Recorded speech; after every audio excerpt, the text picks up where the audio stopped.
حضرت بایزید بسطامی رحمتullah علیہ فرماتے ہیں کہ تواضع یہ ہے کہ درویشوں سے تواضع کرے اور امیروں سے تکبر۔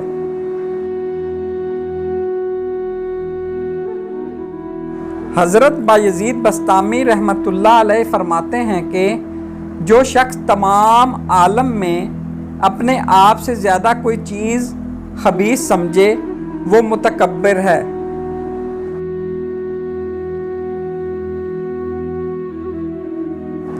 حضرت شفیق بلخی رحمتullah علیہ فرماتے ہیں کہ حرکت غصہ کی باطن سے ظاہر کی طرف ہوتی ہے اور حرکت حزن کی ظاہر سے باطن کی طرف۔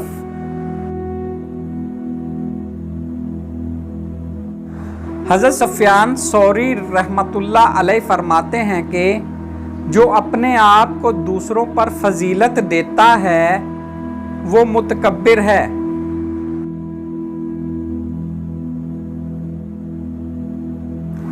حضرت حسن بصری رحمتullah علیہ فرماتے ہیں کہ اگر بنی آدم کے تمام اعمال نیک ہوتے تو اس بات کا تکبر انہیں ہلاک کر دیتا۔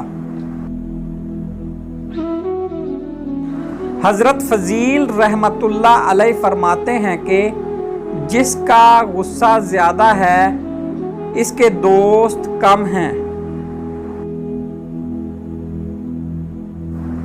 امام جعفر صادق رضی اللہ تعالی عنہ فرماتے ہیں کہ متکبر اطاعت کرنے والا عاصی ہے اور عاصی عذر کے سبب اطاعت کرنے والا ہے۔ امام جعفر رضی اللہ تعالی عنہ فرماتے ہیں کہ انتقام کی طاقت رکھتے ہوئے غصے کو پی جانا افضل ترین جہاد ہے۔